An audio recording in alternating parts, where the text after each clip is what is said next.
கர்த்தருடைய பரிசுத்த நாமத்துக்கு மகிமை உண்டாகட்டும். இந்த 46ஆம் சங்கீதத்தை நாம் தியானிக்கும் போது இது ராகத்தில் கோப்பப்பட்ட சங்கீதம் என்று சொல்லி வாசிக்கிறோம்.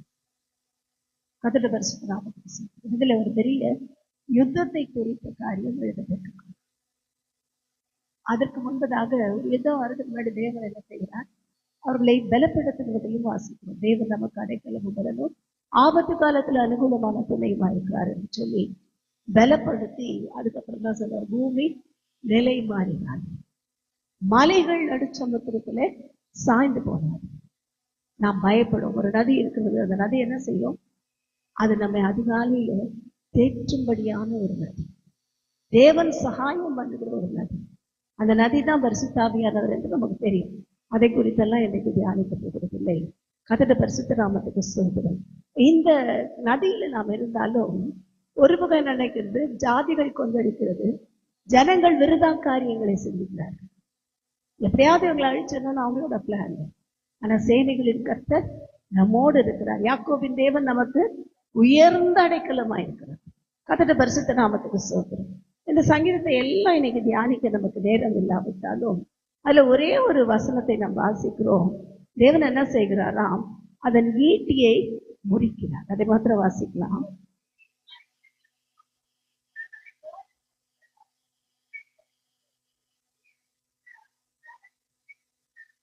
ஆம், வில்லை ஒடித்து ஈட்டியை முறிக்கிறார், ரதங்களை நெருப்பினால் சுட்டேன். இன்றைக்கு தேவன் கொடுத்த இந்த செய்தியின் தலைப்பு என்னன்னா, ஏற்கனவே நான் வெள்ளிக்கிழமை இன்றைக்கு பேசி அதை போட்டாச்சு. ஆனாலும் இன்றைக்கு வித்தியாசமா சொல்லுகிறார்.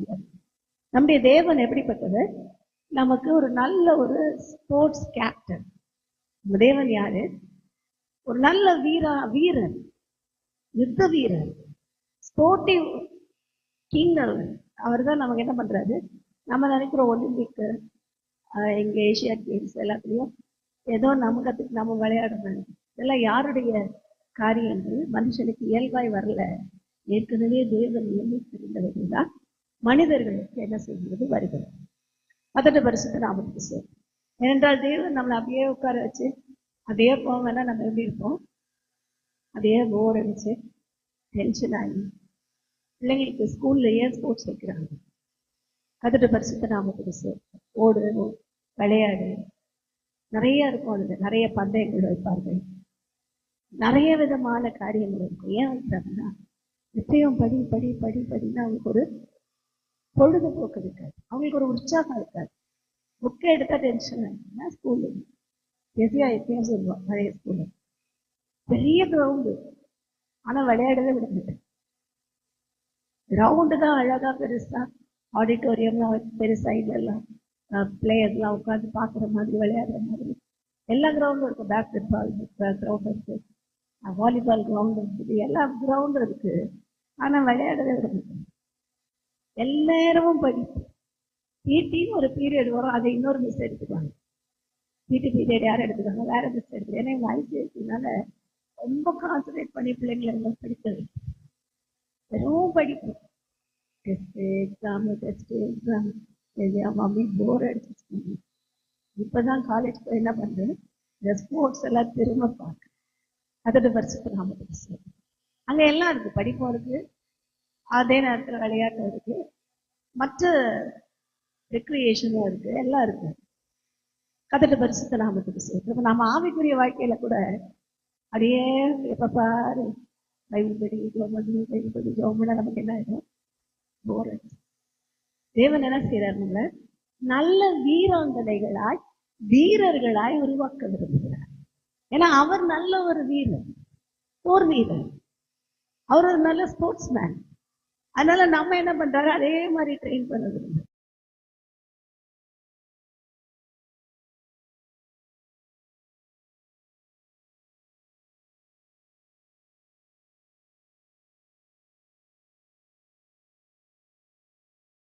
பிரயோஜனம் இருக்கு. அதுல நிறைய விளையாட்டை குறித்து சொல்லியிருந்தேன். அதில் பார்க்கும்போது முதல் ஆதி மனிதன் எப்படி விளையாட்டை கற்றுக்கொண்டார், அவங்களுக்கு என்ன வேண்டாம், அதோட பரிசுத்தனா ஒரு வேலை இல்லை. ஏதாவது ஒரு மிருகம் வரும், அடிச்சு சாப்பிடணும். அவங்களுக்கு வேண்டியதெல்லாம் வேற ஒன்றும் இல்லை, ஒரு அவங்க விளையாடுறதுக்கோ மற்ற ரெக்ரியேஷனுக்கோ முதல்ல பாஷை தெரியாது. கற்கால மனிதர்களுக்கு என்ன பாஷை இருக்கு? ஒன்றும் கிடையாது. அப்போ விளையாட எப்படி ஆரம்பிச்சாங்கன்னா, இவங்களுக்கு ஒரு புலியோ சிறுத்தையோ வரும்போது இவங்க எதிர்த்திருக்கிறதுக்காக என்ன பண்ணுவாங்க? அப்போ ஈட்டி கிடையாது, அம்பு கிடையாது, ஒன்றும் கிடையாது. கல்லை தூக்கி அடிப்பாங்க. சாதாரணமாக கல்லை தூக்கி அடிப்பாங்க. அதுக்காக கல்லை என்ன பண்ணுவாங்க? நல்ல தேய்த்து கூர்மைப்படுத்தி வச்சுக்கோங்க. அந்த கல்லு தான் அவங்களுக்கு ஆயுதம். அதோட பரிசுத்தலாம் ஆரம்பத்துல நம்ம கூட இப்படிதான் தூக்கி அடிக்கிற விளையாட்டு தான் ஆண்டவர் கொடுத்தாரு. முதுகு பங்க்சர்னு சொல்லுவாங்க. சின்ன சின்ன பிள்ளைகளா இருக்கும்போது எத்தனை பேர் விளையாடுங்க? நாங்களும் விளையாடுறோம். அதோட பரிசுத்தலாம் முதுகு யார் முதுகு அடிக்கிறாங்களோ அவங்க கதட பரிசுத்தலாம். இப்படி ஒரு விளையாட்டு நம்ம விளையாட அப்படியே ஆவிக்குரிய வாழ்க்கையிலும் அந்த விளையாட்டை அந்த திரும்ப விளையாடு. முதுகு பஞ்சர் பண்ணணும். யாரை முதுகு பஞ்சர் பண்ணோம்? நீங்கள் சாசுக்கு எதிர்த்து நிற்கின்றீர்கள், அவன் உங்களை விட்டு ஓடிப்போம். அவன் பின்னாடி முதுகு காட்டணும். நம்ம எதிர்த்து நின்னோன்னா முதுகு காட்டும். முதுகுல எடுக்காது. அதான் முதுகு பஞ்சர். அவன் என்ன பண்ணோம்? ஓடவே கூடாது. அதான் தாவீது செய்தான். தாவீதுடைய காரியம் எப்படி இருந்ததோ அதுக்குள்ள தேவ வைராக்கியம் இருந்தது. தேவ வைராக்கியம் இருக்கிறவங்க 5 கூழங்கள் கையில வச்சிருந்தா போதும், ஒரு கல்லை எடுத்தாலே வேலை முடிஞ்சிச்சு. 5 கல்லும் எடுக்க வேணாம். 5 கல்லை எடுத்து அடிச்சுட்டே இருக்க வேணாம். ஒரு கல் போதும். அதோட பரிசுத்த நாமத்துக்கு சொல்றோம். சாத்தான் நம்மை விட்டு ஓடி போறதுக்கு ஒரே ஒரு வார்த்தை போதும். நமக்கு வருகிற போராட்டத்துல வந்து நிற்பான். பக்கத்துல வந்து சொல்லுவான், பத்தியா தேவன் கூட இருக்காரா? தேவன் உன்னை காப்பாற்றினாரா? தேவன் உனக்கு உதவி செய்தாரான்னு கேட்பான். உனக்கு வந்த பிரச்சனையில நீ என்ன பண்ண? தோத்து போயிட்டு, குறைவாயிருச்சே, அவமானப்பட்டு, அசிங்கப்பட்டு 4 பேருக்கு முன்னாடி வந்து கேட்பான். நீங்க முதுகு பஞ்சர் கொடுக்கறது தான் இருக்கும். அவன் முதுகு பஞ்சர் வச்சு அவனும் கல் எடுத்து அடிப்பான். அதோட பரிசுத்த நாமத்துக்கு சேர்த்து எதிராளி கையும் கல் இருக்கு. இப்ப நம்ம கல் எடுத்து என்ன செய்யணும்? சாசுக்கு முதல்ல எதிர்த்து நிற்கணும். எதிர்த்து நிற்கிறதுதான் என் தேவன் எனக்கு போதும், அப்பாலே போ சாத்து. அவன் உங்களை விட்டு ஓடி போகும்போது எடுத்து அதிக கைதெடுத்து. அதுதான் வேத வசனம், தேவ வசனம், தேவ வைராக்கியம். இந்த வைராக்கியத்தை எடுத்து அடிச்சிங்கன்னா போதும், அவன் திரும்பி பார்க்காம தலை தெரிக்கும். அதோட பரிசுத்தம். இது முதல் விளையாட்டு. நீ கத்துக்கோங்க இதெல்லாம். 2வது விளையாட்டு என்னன்னா, ஆவிக்குரிய காரியங்கள்ல பைபிள்ல அதிகமா பார்த்தது நிறைய விளையாட்டு இருக்கு. இல்ல முக்கியமா நான் பார்த்தது என்னன்னா மல்யுத்தம், ரெஸ்லிங். நிறைய பேர் பார்த்துருக்கீங்க டிவில. நல்ல குண்டா ஒருத்தர் இருப்பாரு, நல்ல வாட்ட சாட்டமா இருப்பாரு. அவர் கூட இன்னொரு வாட்ட சாட்டமா 2 பேரும் போராடி அதை ஜெயிக்கிறதுக்கும் அது மல்யுத்தம் இருக்கு. இதுல பவுல் அப்போஸ்தலன் ஒரு பெரிய உண்மையாக அதுல ஒரு பெரிய ஸ்போர்ட்ஸ் நடக்கும். அப்போஸ்தலன் பவுல் அப்பப்போ மல்யுத்தத்துக்கு போவார். அதனாலதான் அவர் அந்த எக்ஸாம்பிளே என்னுடைய வசனங்கள்ல போட்டு மல்யுத்த யுத்தத்துக்கு போகிறவன் என்ன செய்வான்? நிச்சய இடத்தோடு எல்லாத்தையும் செய்வான். நிச்சயம் இல்லாதவனாக போட்டியிட மாட்டான். அப்படிங்கிறதெல்லாம் அந்த மல்யுத்தத்துக்கு குறித்து அவர் எழுதியிருக்கிறதை வீட்டில் போய் வாசிப்பான், தேடி வாசிப்பான். அதோட பரிசுத்த நாமத்துக்கு சொல்றோம். அப்ப அடுத்தது ரெஸ்லிங். நாமளும் ரெஸ்லிங் பண்ண அழைக்கப்பட்டிருக்கோம். ரெஸ்லிங் பண்றதுக்கு எப்படி ஆள் 2 பேர் இருக்கணும். 2 பேரும் நல்ல வாட்ட சட்டமா பலனாளியா இருக்கணும். ஆனா நம்ம தேவன் என்ன பண்றாரு? நோஞ்சா மாதிரி இருக்கிற நம்மள போய் ரெஸ்லிங் விளையாட நிற்க முடியல, நடக்க முடியல, உட்கார முடியல, எழுதுறது என்ன போய் என்ன ஆண்டவர் ரெஸ்லிங். சில நேரம் அப்படித்தானே இருக்கு ஆவிக்குரிய. சரீர பலவீனம் இருந்தாலும் வேதத்துல வாசிக்கிறோம், என்னுடைய ஆவியில் என்ன இருக்கிறது? பேலன்ஸ். என் ஆவியில என்ன இருக்கிறது? இயேசு கிறிஸ்துவின் நாமம் என்கிற பலன் இருக்கிறது. ஏனென்றால் கர்த்தருடைய நாமம் பலத்த துருகம், நீதிமான் அதற்குள்ளோடி சுகமாயிருப்பான் என்று வாசிக்கிறோம். நமக்கு என்ன வேணும்? அவரோட நாமத்தை குறித்த வைராக்கியம் வேண்டும். 2வது, அவரோட நாமமே நமக்கு கேடகமாய், கோட்டையாய், அடைக்கலமாய், அரணாய் இருக்கிறது. அந்த நாமம் வேணும். அதோட பரிசுத்த நாமத்துக்கு சொல்றோம். இப்ப மல்யுத்தம் பண்ணோம்னா நாம என்ன, யார் கூட மல்யுத்தம் பண்ணோம்? போற ஒரு ஆளோடலாம் இல்லை, எதிராளி கூட தான் சண்டை. நமக்கு எதிராளி யாரு? எதிராளியாகிய பிசாசு. அவனை தவிர வேற எதிராளியே கிடையாது. பக்கத்து வீட்டுல இருக்கவங்க, அடுத்த வீட்டுல இருக்கவங்க, சொந்தக்காரங்க, அவனை எதிராளி கிடையாது. மாஸ்டர் அன்னைக்கு தெரியாம சொல்லிட்டாரு, உன் வீட்டாரே அவருக்கு சத்துரு, வீட்டுக்காரர் அவனுக்கு சத்துரு அப்படின்னு அர்த்தம் வேற. வீட்டாரே உனக்கு சத்துருன்னா நம்முடைய சரீரம் நமக்கு வீடு என்று சொல்லப்பட்டது. இந்த வீட்டுல நமக்கு யாரெல்லாம் இருக்காங்க? நம்ம கண்கள், நம்முடைய செய்கைகள், நம்முடைய நினைவுகள், நடக்கைகள், இதுதான் நம்முடைய வீட்டுல இருக்கக்கூடிய வீட்டார். இந்த வீட்டாரு அப்படி இருக்காங்க நமக்கு சத்ரு. நமக்கு சத்ரு யாரும் இல்லை, நம்ம வாய் தான் நமக்கு சத்ரு. யாரும் இல்லை, வீட்டுக்கார் பேசுற வார்த்தை இல்லை, நான் பேசுற வார்த்தைகளே சத்ரு. எதையாவது ஒண்ணு சும்மா இருக்க மாட்டாம சொல்லுவேன் கோவத்துல. அதுதான் பிரச்சனையா. அதுதான் என்ன பண்ணும், எதிராளிக்கு சந்தோஷமா இருக்கும். பேசு பேசு பேசு, நல்லா பேசு. நம்ம ஒண்ணு பேச, அவங்க ஒண்ணு பேசு. என்ன உங்க அம்மா வீட்டுக்கு தான் செய்யணும், எங்க அம்மா வீட்டுக்கு நான் செய்ய மாட்டேன். உடனே பேசு, நல்லா பேசு, நல்லா பேசு. ரெண்டு பேருக்கு நடுவுல நல்லா ஏற்றி விட்டு அவன் எதிராளி பேசு. இப்ப வீட்டார் சத்ரு இல்லை, நம்ம சரீர அவயவங்களே நமக்கு சத்ருவா இருக்குது. ஏன்னா வேதம் சொல்லுகிறது, நீங்களே தேவனுடைய வீடாயிருக்கு, ஆலயமா இருக்கிறீர்கள் ஒண்ணு, நீங்க தேவனுடைய வீடாயிருக்கு. அதுவும் பைபிள். இப்ப நம்ம தேவனுடைய வீடுனா நம்ம சத்ருவை நம்ம அடக்க தெரியணும். வாயை பேசாம இருந்து பாருங்க, கொஞ்சம் தான் பேசாம இருந்து பாருங்க, தெரியும் அற்புதம் தானா நடக்கும். நடக்கலையா நடக்கலையா நடக்கலையா, நடக்குமா நடக்காத பாட்டு இதுவே எழுத்துறவே பாட்டெல்லாம் பாடி கட்டில நடக்க. ஏன் நடக்கல? வாய். நடக்கிறதுக்கு முன்னாடி வாய் தான். முதல்ல சொல்லிட்டாங்க, ரோதை வந்துட்டாரு, பேதுரு வந்துட்டாரு, உள்ள உட்காந்து ஜெபம் பண்ணிட்டு இருக்க என்ன சொல்றாங்க, அது பேதுருவா இருக்காது, நீ பிதற்றுகிற, நீ வளர்ற. இவங்க இப்ப இவ்வளவு நேரம் பண்ண ஜெபத்துக்கு அர்த்தம் என்ன இருக்கு? ஜெபம் என்னமோ உபவாசம் எடுத்து அழுது இரவு ஜெபம் தான், பாஸ்டிங் ப்ரேயர், முழு இரவு ஜெபம். பெரிய ஒரு பாஸ்டர் விடுதலையாக்கு அந்த ஜெபம் பண்ணிட்டு இருக்காங்க. இப்போ பேதுரு விடுதலையாக்கு விடுதலை, நாளைக்கு காலையில ஒரு தலையை எடுத்துருவாங்க. இன்னைக்கு இப்ப வேணும், இப்ப விடுதலையாகும். ரோதை வந்து கதவை லைட்டா திறந்துட்டு பாக்குறாங்க. பார்த்தோன்னே தெரியுது பேதுரு வந்துட்டார். பேதுரு தான் வந்திருக்காங்க, நீ வளர்ற, அவர் எப்படி வருவார்? இப்ப இந்த ஜபத்துக்கு அர்த்தமே இல்லை. அதுதான் சத்து. எந்த சிந்தைதான் எனக்கு சத்து. நடக்காம இருக்கிறது காரணம் நான் தான், வேற யாரோ கிடையாது. நான் விசுவாசித்தால் தேவனுடைய மகிமையை காட்டு. நான் விசுவாசித்தால் நானும் என் வீட்டாரும் கர்த்தரையே சேவிப்போம். எப்படி முடியாம போயிடும்? எப்படி நடக்காம போயிடும்? சில போராட்டங்கள் வரும், சில பிரச்சனைகள் வரும். நான் கர்த்தரை சேவிப்பேன் உறுதியா இருந்தேன்னா கண்டிப்பா எனக்காக தேவன் வழக்காடுவார். நான் விட்டு கொடுக்கும் போதுதான் அவன் வந்து உட்காந்துருவான். ஏறி உட்காந்து இன்னும் நல்லா, இன்னும் நல்லா நல்ல விசுவாசத்தை கொடுத்து உட்கார வச்சு கதிர பரிசுத்த நாம் மல்யுத்தம். ரெண்டாவது ஸ்போர்ட்ஸ் மல்யுத்தம். மூன்றாவது ஓட்டப்பந்தயம். நீங்க இதுதான் பேசப்படும், மற்றதெல்லாம் நிறைய அஞ்சு சொல்லியிருக்கேன், அதெல்லாம் இப்ப சொல்லப்படுது. மூன்றாவதாக பார்க்கிற அந்த ஓட்டப்பந்தயம், நீங்க அதுதான் பார்க்கணும். தேவன் என்ன செய்கிறார்? வில்லை ஒட்டிக்கு ஈட்டியை முறிக்கிறார். நமக்காக என்ன செய்யறார்? ஈட்டி எல்லாம் முறிக்கிறார், வில்லுன்னா ஒடிக்கிறார். அந்த வில்லை ஈட்டி கேட்கும்போது அதுல அர்த்தம் சொல்லியிருக்காரு. வில்லுன்னா என்னது? தூரத்துல எதிரே. ஈட்டினா என்னது? பக்கத்துல இருக்க சத்தம். நம்ம உட்கார்ந்து பலங்கள் போட்டு ஜெயிக்கிறது, எங்கேயோ கிரியை செய்கிற சத்துரு கிரியைகளை, மந்திரங்களை, தந்திரங்களை என்ன செய்வோம்? முறித்து போடும். அப்ப நம்ம ஜெபிக்கணும், விசுவாசத்தோடு ஜெபிக்கணும், தேவ வைராக்கியத்தோடு ஜெபிக்கணும், தேவ நாமத்துக்குள் ஒழித்து கொண்டு மறைத்து கொண்டு ஜெபிக்கணும். அப்ப என்ன நடக்கும்? ஆட்டோமேட்டிக்கா அங்க பெரிய காரியம் நடந்துட்டு இருக்கு. நீங்க உட்காந்து மோசே கையை தூக்குறாரு, யோசுவா ஜெயிச்சுட்டே இருக்காரு.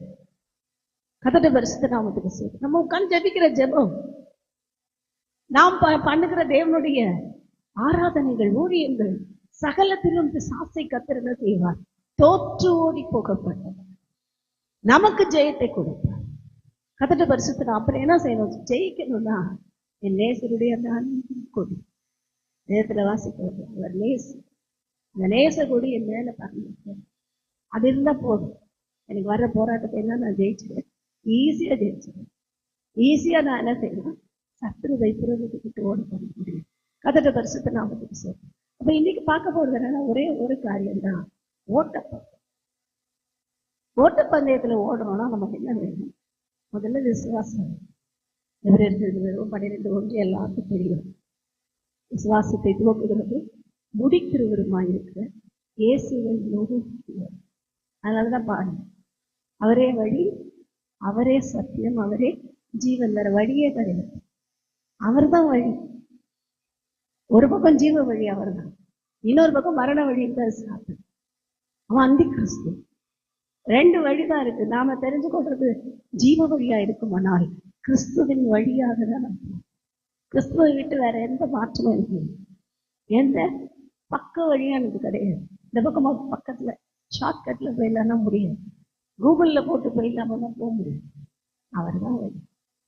அந்த வழியா போனாதான் நான் சத்துருவை ஜெயிக்க முடியும், நான் ஈட்டியை முறிக்க முடியும், வில்லுகளை ஒட்டிக்க முடியும், சத்துருவனுடைய அந்த ரதங்களை நெருப்பினால் சுட்டரிக்க முடியும். எந்த லாபத்துக்கிட்டே இருக்கும். நான் இஷ்டமா ஓடணும்னா ஆபத்துல போய் மாட்டேன். கதட பரிசுத்த நாமத்துக்கு. அப்பதான் அந்த ஓட்டம் எப்படி இருக்கணும், சரியா விசுவாசத்தை துவக்குகிறவரும் முடிக்கிறவர். அவர் தான் இங்க ஸ்டார்ட் பண்ணார். கொடி காமிச்சு ஓடுவானார், ஓட வச்சுட்டார். ஓடிக்கிட்டே இருக்கணும். அங்க போய் முடிக்கும் போது அவர் தான் கொடி காமிச்சுட்டு. Okay, finished. அதுதான் அப்போஸ்தலனாகிய பவுல் என்ன செய்தேன், விசுவாசத்தை காத்துக்கொண்டேன். இது முதல் எனக்காக இல்லாத செய்தேன், ஓட்டத்தை முடித்தேன், விசுவாசத்தை காத்துக்கொண்டேன். இது முதல் நீதியின் கிரீடம் எனக்காக வைக்கப்பட்டிருக்கு. எனக்காக ஒரு கிரீடத்தை வச்சிருக்க. என்மேல் பிரியமா இருக்கிற தேவன் எனக்காக ஒரு கிரீடம் வச்சிருக்காரு. அதுக்கு நான் என்ன செய்யணும், ஓட்டத்தை முடிக்கிறேன். பாதியில நிறுத்திடக்கூடாது, பாதியில சோர்ந்து போயிருக்கிறார். நிறைய தடைகள் வரும். நமக்கு நியமிக்கப்பட்ட ஓட்டம் சாதாரண ஓட்டம் இல்லை, ஹடில்ஸ் சொல்லுவாங்க, தடைகள ஓட்டம். தடை இருந்துகிட்டேதான். ஹடில்ஸ் எத்தனை பேர் ஓடிருக்கீங்கன்னு தெரியாது. நடுவில் ஒரு கொஞ்சம் தூரத்துக்கு ஒரு தடை இருக்கு, அதே நிற்காது. ஏதாவது ஒரு தடை வரும். எரிகோ மாதிரி ஒரு தடை வரும், ஒருவேளை செங்கரன் போல ஒரு தடை வரும். சிறுவேலுக்கு வந்து இல்லை, நமக்கும் ஆவிக்குரிய வாழ்க்கையில கடந்து போகணும் எல்லாம் வரும்.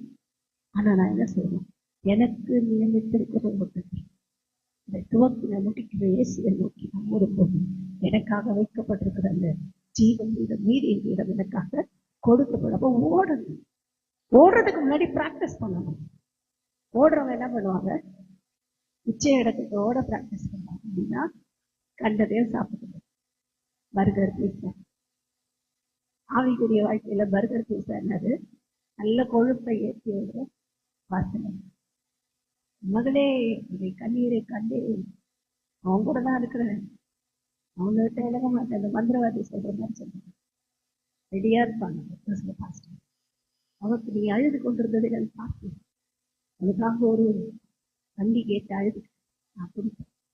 உனக்காக ஒரு ஃப்ரிட்ஜு கேட்டு அழுது கொடுப்பேன். பக்கத்து வீட்டில் ஃப்ரிட்ஜை பார்த்து கேட்டேன்ல, அதை கொடுப்பேன் சொல்லி ஏமாற்று வேலை செய்கிற கொழுப்பை நமக்கு கொடுக்கிற ஒரு சில ஊழியர்கள் உண்டு. அதுலதான் ஜாக்கிரதை. ஏன்னா ஃபேக்ட் சேர்ந்துருச்சுன்னா ஓடவே நடக்க கூட முடியும், எழுந்து நடக்க கூட முடியும். கதட பரிசுத்த நாமத்துக்கு சொல்றேன். அப்ப என்ன பண்ணோம், எனக்கு நியமனத்தில் இருக்கிற ஓட்டத்துல ஓடுறதுக்குன்னா இச்சை அடக்கத்தோடு இருக்கும். வேண்டாம், அதை சாப்பிட மாட்டேன். என்னோட ஃபுட் இதுதான் இருக்கும். ஆண்குரியவர்கள் உண்மையாவே சாப்பாட்டு விஷயத்துல கூட எப்படி இருக்கணும், கண்ட்ரோல். நிறைய ஃபேட்லாம் சாப்பிட்டாங்க, நிறைய கீரை காய்கறி சாப்பிட்டு ஃபேட்டே கிடையாது, ஃபேட்டே இல்லாத காய்கறி. அதனால அதுவும் எங்களுக்கு ஆரம்பத்துல காய்கறி தான் சாப்பிடாது. அப்புறம் தான் அவர் சரி போக எல்லாம் சாப்பிட்டு கதட்ட பரிசுத்த நாமத்துக்கு. வெஜிடேரியன் சாப்பிட்றவங்களுக்கு ஃபேட் வராது. இப்போ என்ன பண்ணுங்க, நல்ல வெஜிடபிள்ஸ் சாப்பிடும், கீரை சாப்பிடும், இல்லாத ஸ்ட்ரென்த் ஒழுங்க ஃபேட்டு சேரவே சேர. இது சாப்பிட்ற உலக பிரகாரமா சரீரத்துக்கும் நல்ல காய்கறியை சாப்பிடுங்க. அது காய்கறி சாப்பிட்டு நாலு வேற கண்ணி வந்துச்சு கிடைக்காது. கதட்ட பரிசுத்த நாமத்துக்கு சேர்க்கிறோம். சாப்பிட்றத கூட தேவனுடைய கருத்தை ஒப்பு கொடுத்து நாம் சாப்பிட்ற பொருட்களை அதை ஆசிரியர் நமக்குள்ள உலக பிரகாரமாக ஃபேட் வந்துடக்கூடாது, ஆவிக்குரிய ஃபேட்டும் வந்துடக்கூடாது. ரெண்டும் இல்லைன்னு அதான் ஓட முடியும். எனக்கு நியமித்த ஓட்டத்துலனா ஓட ஆரம்பிக்கும். கதட்ட பரிசுத்த நாமத்துக்கு சேர். அது மாத்திரம் என்னுடைய கண்கள் நேராய் பார்க்க, இங்கே அங்கே இருந்து ஓடக்கூடாது. கிட்ட சேராத புத்தியிலா குதிரை போல் கோவேறு கழுதை போல இருக்காது. இந்த மாதிரி திட்டினது யாருமே இல்லை. அந்த காலத்துல திட்டினது எங்க பாட்டு கோவேறு கழுதை அப்படின்னா எல்லாம் தெரியாது. திட்டுவாங்க. ஏன் கோவேறு கழுதைன்னா அதுக்கு மூளையே இருக்காது. அதோட பரிசு கழுதைக்காவது கொஞ்சம் ஏதோ கொஞ்சம் மூளை இருக்கு. கோவேறு கழுதைன்னா ஆக்சுவலா அதை மியூன்னு சொல்லுவாங்க. அது ஒரு ஹைபிரிட் வெரைட்டி. கழுதை எல்லாம் தூரம் இல்லை, ரெண்டு கட்டா வெரைட்டி. அதனால அது சுத்தமா மூளையே இருக்கும். எங்கன்னா ஓடுனா தாறுமாறா ஓடும். அந்த மாதிரி ஓடாத புத்தி இல்லாத குதிரை போல கோவேறு கழுதை போல இருக்காத. தேவன் சொல்லுகிறபடி உன் கண்கள் நேராய் பார்க்க, உன் கண்கள் செம்மையானவைகளை பார்க்க. பார்வை எப்படி இருக்கணுமா? பெர்ஃபெக்டா இருக்கும். அப்பதான் ஆவிக்குரிய ஓட்ட பந்தயத்தை ஜெயிக்கணும். அதோட பரிசுத்த நாமத்துக்கு. அது மாத்திரமல்ல, நம்முடைய ஆவிக்குரிய வாழ்க்கையில கால் பலனது மான்கால்களை போல மாறும். மான்கால்களை போல மாற்றுகிறது. என்ன வேணும்? மான்கால்களை போல மாற்றும் என்று ஒப்பு கொடுக்கிறது மாத்திரமல்ல, மான்கால்களை போல மாறுகிறதுக்கு பிரயாசம். தினமும் பிராக்டிஸ், ஜாகிங் பண்ணும். ஓட்ட பந்தயத்துக்கு போறத எடுத்த இடத்துல போய் நேரம் போய் ஒழுந்துக்கிறோம். தினம் மெதுவா ஜாகிங் காலையில எடுத்து ஜாகிங் முடிச்சோம். என்ன பண்ணுவாங்க? கொஞ்ச நேரம் அப்படி எடுத்து ஒரு குறிப்பிட்ட தூரத்துக்கு வருவாங்க. ஒலிம்பிக்ல தான் ஜெயிக்கணும். குறிப்பிட்ட தூரம் சொன்னோம். இங்க இருந்து கிட்டத்தட்ட எக்மோர் வரைக்கும் ஓடுவோம். நினைச்சாலே பயமா இருந்தா ஓடுவாங்க. அதோட பரிசுத்த நாமத்துக்கு ஓடி ஓடி ஓடி ஓடி கால்கள் அந்த நரம்புகள் எல்லாம் பிராக்டிஸ் ஆகும். எல்லா எலும்புகளும் நரம்புகளும் தசைகளும் அதுல பிராக்டிஸ் ஆகும்போது கொஞ்சம் முதல்ல பெயின் ஆகும், அப்புறம் பெயின் மறைஞ்சிடும். அதுக்கப்புறம் என்ன ஆகும்? எல்லாம் மாறி போகும். நம்ம ஓடும்போது அவர்களோடு கத்தர் ஆகிக்கூடிய இந்த ஒலிம்பிக்ல இருந்து ஓடணும்னா நாம கூட என்ன செய்யணும்? பிராக்டிஸ், தினம் பிராக்டிஸ் பண்ணணும். ஆவிக்குரிய வாழ்க்கைக்கு ஒன்னொன்னா ஒரே நாள்ல எல்லாத்தையும் விட்டேன்னு யாரும் சொல்ல முடியும். அப்படி ஒண்ணும் நம்ம மகான்கள் இல்லை, அப்படி ஒண்ணும் நம்ம பெரிய அறிவாளிகள் இல்லை. நம்ம ஒரே நாள்ல விட முடியாது. ஆனால் விட வேண்டியவர்களை விடுகிறதற்கு பிராக்டிஸ் பண்ண, செய்ய வேண்டியவர்களை செய்கிறதற்கு பிராக்டிஸ் பண்ண. இந்த பிராக்டிஸ் இருக்கிறவங்க ஜெயிப்பாங்க. கதட பரிசுத்த நாமத்துக்கு சொல்லு. இப்படி பிராக்டிஸ் எடுக்கணும் வேதம் சொல்லு. அப்ப ஆவிக்குரிய வாழ்க்கையில பிராக்டிஸ்.